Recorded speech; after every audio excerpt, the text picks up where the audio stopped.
this crazy journey you've been on, where does it all begin for you? You grew up in New York, you've wrestled all over the world, yet you're still only 25, Mm-hmm. which makes me feel very, very old, Vinny. I'm going to say that first.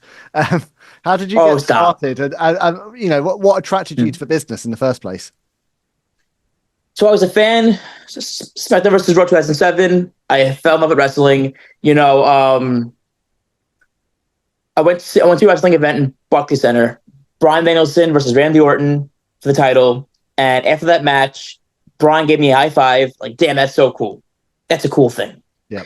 So I went from there to a meet and greet. You know, my favorite wrestler of all time, Daniel Bryan, and asked him advice. He gave me such great advice, gave me such amazing insight and motivation.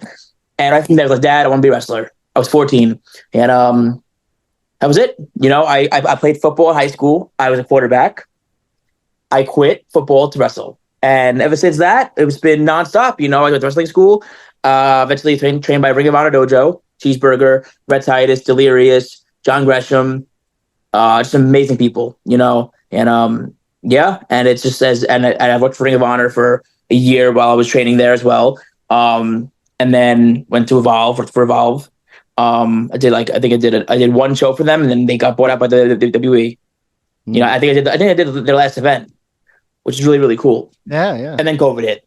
But I'm very blessed to have done the things I've done in my career. You know, it's hard to get this way. It's a very hard industry. There's a lot of things that could get in the way of wrestling, you know.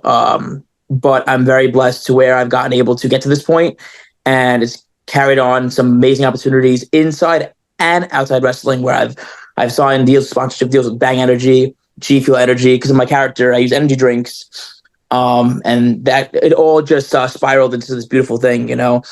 And so now I've created a fan base inside wrestling, outside wrestling. Now I'm doing movies. Earlier this year. I did a movie. It was a wrestling horror thriller that's in production, but there's currently lots of eyes on it, and there's a lot of interest in it. So that's something that I'm be working on very soon as well, like finishing that out, and maybe I think they want 9 more episodes. If all this goes through, that'll be a big thing I'm working on next year. And yeah, movies. I have a lot of people who, since my first movie I did last week, it went really, really well, and there were producers there who were very interested in seeing me do more. So That's really cool amazing. stuff. So going back to being a young fan watching at ringside, what was that advice that Bryan Danielson gave you then? It was more so just the way it made me feel. You know, I felt so much emotion of just do the dream you have, chase your dream, go for it. He was very, very motivating.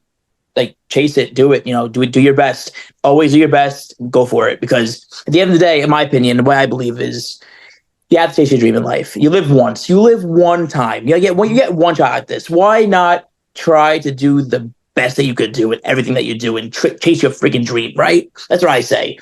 So at the end of the day, it's just like, what can I do to benefit my career and myself for tomorrow, every day?